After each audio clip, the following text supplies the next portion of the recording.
Good evening, I'm Nev Van Pelt, and thank you for joining us. There was a standoff on the city's north side earlier today after Thunder Bay police responded to a weapons call. Officers were dispatched to the Trillium Way area around 4 o'clock this afternoon, and there is still a significant police presence.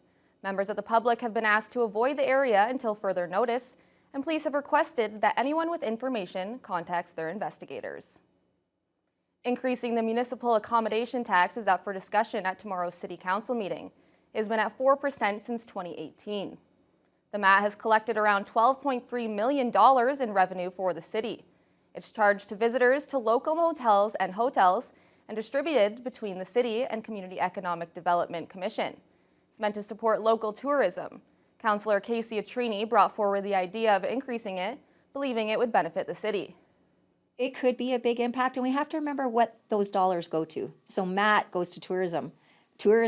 What does tourism do for our community? It's of huge economic value. And so I just don't see this harming that economic value, but actually bringing more money into our community. So I think it's just a time for us to, post-COVID, for us to take a look at our MAT tax and potentially see an increase. If council approves, city staff will look into what increasing the MAT would look like. The Port of Thunder Bay celebrated the start of the shipping season this morning with a top hat ceremony for the captain of the MV Harvest Spirit. The ship made its way into port Saturday evening, and officials say this is one of the earliest openings the port has had. Jessica Clement reports. Thunder Bay's shipping season started a little early this year, with the Harvest Spirit arriving in port at around 5:40 Saturday evening. The cargo vessel docked at the Richardson Port Terminal to take 3 cargo holds of canola and 1 of soybeans. With cargo loading operations underway, a top hat ceremony was held Sunday morning with the ship's captain, Adam Hagen.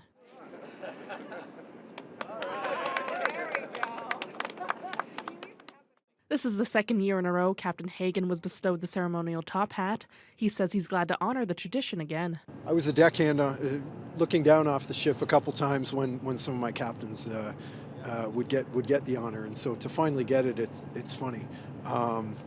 Again, I'm a bit of a traditionalist. I love listening to the old guys and the stories and so on. So now to be able to be in this position, it's an honor. I love the tradition. The Harvest Spirit is a regular sight in the Port of Thunder Bay, and Captain Hagen expects to make around 26 trips for grain this year.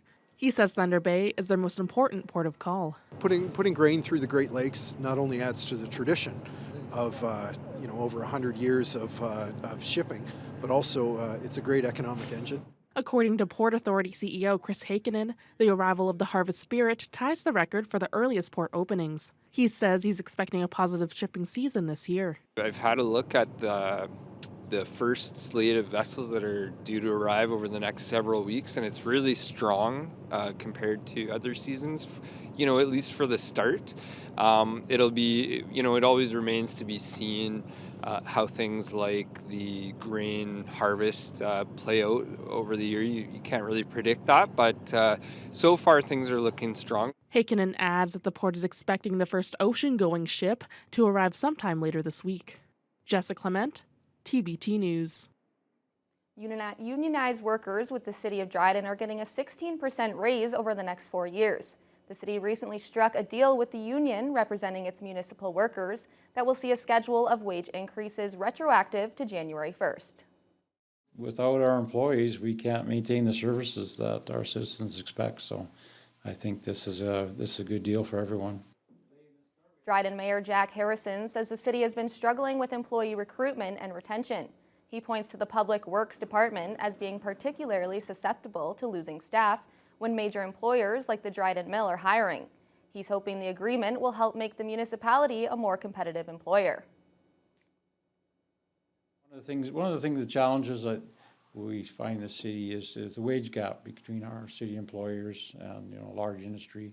And we know that we can't entirely close that wage gap, but what we've seen is really with that wage gap, its ability to retain and attract employees to work for the city.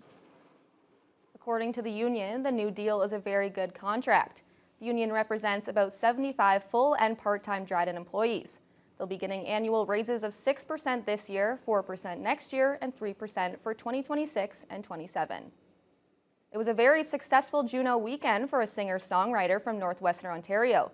Sandy Lake First Nation member Asanabi won multiple awards and even took the stage for a performance. Take a load off Freddie. Take a load for free. Take a load off Freddie. And put the load on me. Asanabi performed with other artists honoring late Canadian music legend Robbie Robertson. The musician won 2 of the 3 awards he was nominated for, including Best Songwriter. Asanabi grew up in Kaministiquia and went to school in Thunder Bay. Enhancing the healthcare experience of Indigenous people was the focus for a gathering hosted by St. Joseph's Care Group this past week.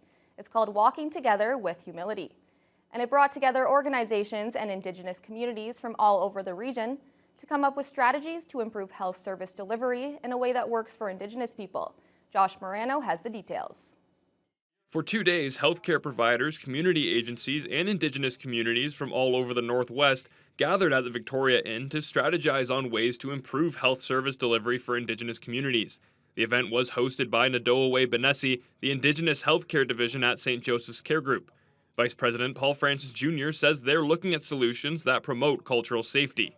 We're really challenging a lot of the hard issues. You know, in this conference we'll be talking a lot about colonization, racism, discrimination. These are really big terms that I don't think people fully understand and people fully aren't aware. So, you know, we're trying to do it in a way that we're addressing it head on, but we're also trying to do it that's a way that's from our culture. The event featured a diverse group of speakers and presenters, including a keynote address from Dr. James Makokis and Anthony Johnson, the Indigenous Two-Spirit team that won Season 7 of Amazing Race Canada.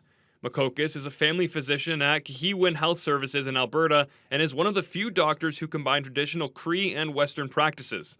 He says it's really special for him to be at the gathering. Listening to other people talk about how to get well and focusing on that joy and love and rebuilding our own systems from that place of wellness was really inspirational, because it is really tiring to work in systems like the medical system or the health system, which is an illness-based system.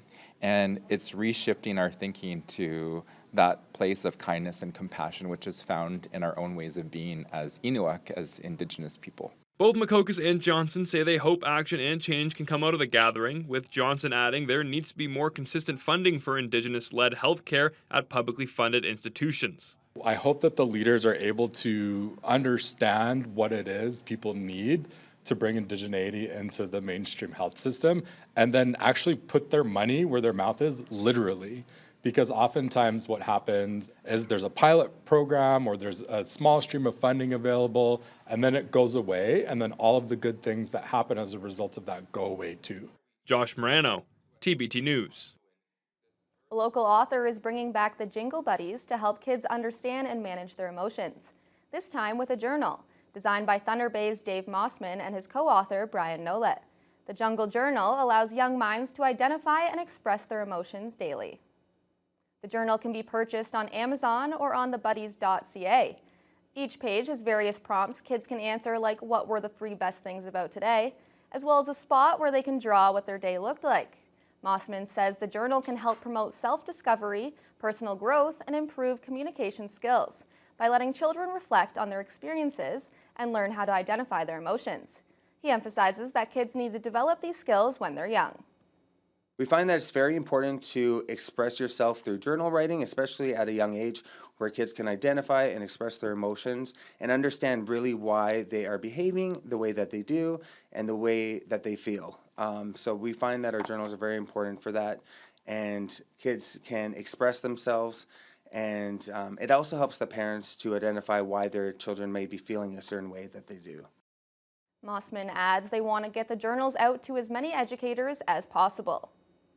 Dummies were skiing, sliding, flying, and tumbling down the hill at Loch Lomond earlier this afternoon for the ski area's annual Dummy Downhill.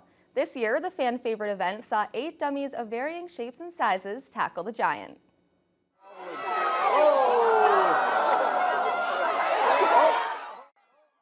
Due to the lack of snow, the dummies weren't able to go down the Jolly Giant run like previous years, but the event was still a smashing success as hundreds came out to cheer on their favorite dummy. This year's winner was Shreddy Teddy, who garnered the loudest cheers from the audience. Loch Lomond President Jason Gary says they don't have a specific method when determining the winner of the dummy downhill. The dummy downhill is loosely based in competition. We don't really have any rules per se. It's mostly just done by arbitrary assignment of points based off of the amount of carnage or how far they make it down the hill or the excitement that they create in their attempt at fame. Gary adds that they were originally going to close this weekend, but with the snow in the forecast for the next few days, they might be able to stay open a little longer. Updates about the ski hill will be found on Loch Lomond's website and social media pages.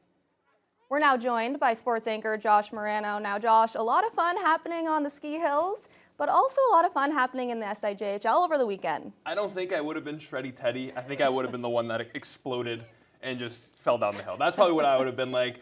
But yeah, SIJHL action, Game 2, Round 1, SIJHL playoffs. A lot of options for people in the city. We'll have both highlights for you when we come back.